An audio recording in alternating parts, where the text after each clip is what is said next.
Talk में भी ऐसे ही खून की होली खेली गई जब हमारे निहत्थे कारकुनों पर स्नाइपर से गोलियां चलवाई गईं। मैं मुरीद के किसाने में बेईमाना तशद्दुद और निहत्ती अवाम को गोलियां मारने की पुरजोर मजम्मत करता हूं। यह जनाब इमरान खान साहब का स्टेटमेंट है। अब नाजरीन, मैं आपको बैन अल-अक़वामी फ्रंट से एक दो खबरें बता दूं कि डोनाल्ड ट्रंप ना बड़ी गेम खेल गए। लेकिन पहले शहबाज शरीफ साहब ने वो जिल्लत समेटी है वहां डोनाल्ड ट्रंप की, जैसे उन्होंने तारीफें की कि डोनाल्ड ट्रंप ने कहा जी अंदर गल्लां कीतियां ने ना, इधर भी करो, जरा आ जाओ। और जो शहबाज शरीफ साहब के चेहरे की चमक थी और जिस तरीके से उन्होंने वहां पे चमकाया है शहबाज शरीफ साहब ने, जो लिशकाया है शहबाज शरीफ साहब ने, उसकी कोई माजी में मिसाल नहीं है। यानी डोनाल्ड ट्रंप को एग्जैक्टली पता है कि इन लोगों की औकात क्या है।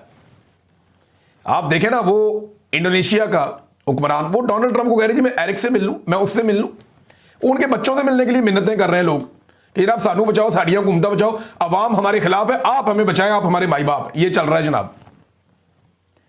और शहबाज शरीफ साहब ने पता नहीं बंद कमरों में क्या क्या बातें की होगी। तो अब शहबाज शरीफ साहब के बारे में उसको एग्जैक्टली पता था कि ये आदमी क्या कहेगा। आगे बुला लिया। शहबाज शरीफ ने वहां पे तारीफ की उस डोनाल्ड ट्रंप की जिन्होंने कहा कि मैंने बहुत हथियार दिए हमास को मारने के लिए, इसराइल को जो मांगा आपने दिया, और उनका बेहतरीन इस्तेमाल किया इसराइल ने। यह भी डोनाल्ड ट्रंप ने कहा।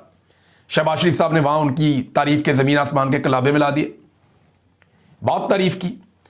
बरतानवी वजीर आजम को मौका नहीं मिला ये वाला। अब बरतानवी वजीर आजम का जो स्टेटमेंट है वो इससे मुख्तलिफ है, और जो एक स्टेटमेंट स्पेन से आया वो भी बड़ा इंटरेस्टिंग है।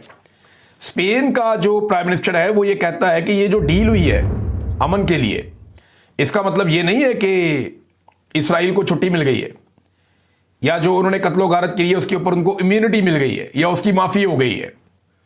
ये गजा का जो जेनोसाइड किया गया है या कत्लेआम किया गया है, नस्लकुशी की गई है, इसका जवाब तो देना पड़ेगा। ये स्पेन कह रहा है और पाबंदियां बरकरार रखने की बात कर रहा है। एक गैर मुस्लिम मुल्क का हुक्मरान ये कह रहा है।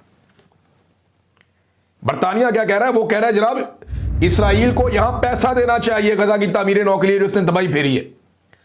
आपका वजीर आजम नहीं बोलता, ना जुल्म के खिलाफ बोला, ना मजलूम के हक में बोला। बोला क्या? सिर्फ एक ताकतवर और बड़े आदमी की वहां तारीफ करके आया। आज पाकिस्तान कहां खड़ा है? आज कहां खड़ा है पाकिस्तान? हम सब जानते हैं। और डोनाल्ड ट्रंप बड़ी गेम कर गए। यानी यरगमाली और लाशें वापस लेने का बहुत दबाव था नेतन्याहू पे, तो वो तो वापस हो रही हैं। अब मुकम्मल ट्रांजैक्शन होने वाली है। मुसलमान ममालिक का जो खतरा है उसको भी कम करना था, तो ये अमन मुआहदा भी करवा दिया।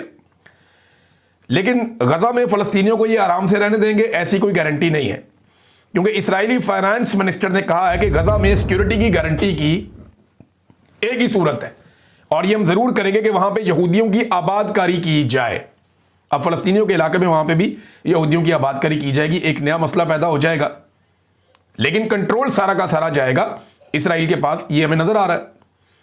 और हमास को फिर से डोनाल्ड ट्रंप ने भी वाज़ेह धमकी लगा दी है कि अगर हमास गैर मुसल्लह नहीं होती तो पुरतशद्दुद रास्ता अपनाएंगे। मैं कोई खेल नहीं खेल रहा।